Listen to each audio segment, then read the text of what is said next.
If tracking your expenses every single month is all you're doing, you are making the same mistake that I did for a long time, because I was tracking where my money was going every single month, but I was not seeing any progress in my financial goals until when I changed this one thing.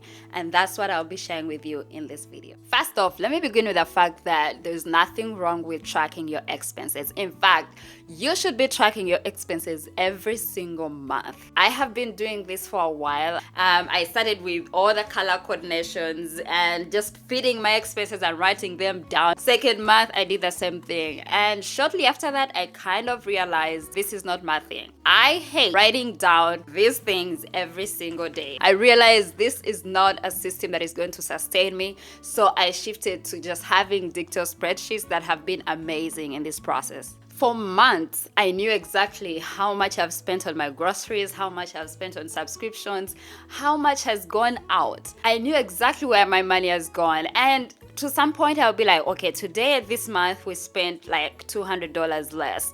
But you don't see it in your savings account. You don't see it growing in your financial goals.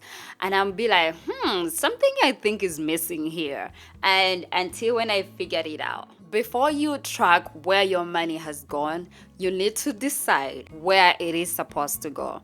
That is called paying yourself first, playing offense with your money instead of defense. That is called you finding your financial goals before you actually start paying the bills, before you start spending it everywhere else. And that doesn't mean throwing away all the money into your savings account. No, it means you sitting down and planning how much percentage should be going to my emergency fund, because this is where I want this money to go. How much should I be putting in the savings? Do I have any short-term sinking funds that I need to build? Where can this money go before I start paying for everything else? Now, this is not like you moving from saving zero to start saving $1,000. Like, I definitely will consider the expenses, because the bills don't care about your financial goals, right? They still need to be paid, but I want to see how much can I reduce in my budget so I can fund my goals first. So here's what I would recommend you to do every single month. List down your financial goals, and you don't need 10 financial goals. Sometimes you can only have one, or you can have at least 3. Just do not overwhelm yourself. Let that be your focus for the month. It could be building your sinking fund, building your emergency fund, saving aside for a travel, you maxing out your retirement accounts. So after your first step of identifying the goals, the second thing is to determine how much money is going to go towards that goal. And the best thing is to reverse engineer this. Example, for my retirement account, we need to make that payment before April, so I just put it in March.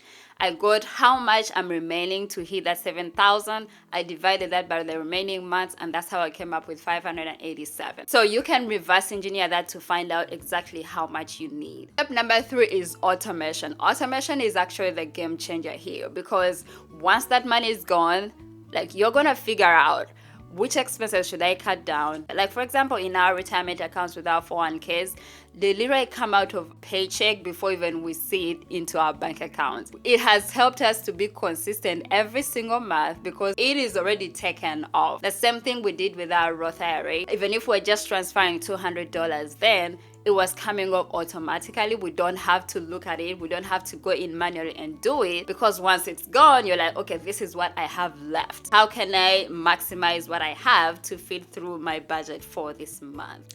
And I have to say though, you have to be careful with your automation, because number one, you have to also look at the bills that are going to come off. If most of your bills are coming off at the beginning of the month, you're on a bi-weekly plan, it's best if you move this automation to probably the second half of the month, so you don't have to overwhelm the first one. You don't want to be overdrafting. You have to look at all the numbers and determine how much can I save this month but still be able to make my bills. When it comes to home, when it comes to groceries, you can cut down here and there. When maybe travel, maybe you've been over shopping, you can cut down those things as long as your bills are paid and your financial goals are being funded. And then step number 4 is when you are going to track, because you want to know how much did I spend on certain things this month. We're supposed to know these numbers. I wouldn't take out tracking just because I fulfilled my financial goals,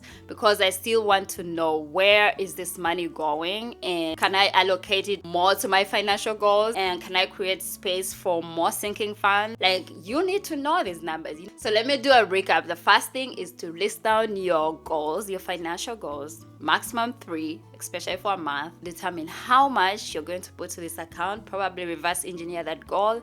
The third thing is automate. And then number 4, you're going to track whatever is left, which means you need to have that budget and be realistic with them. So if it's just $50 that you're transferring to your financial goals this month, let that be. And then maybe next month you figure out, where can I move more money to fund the goals? You have to be realistic with yourself, because everyone's financial life is absolutely different. We started investing with only $50 because that's all we could do.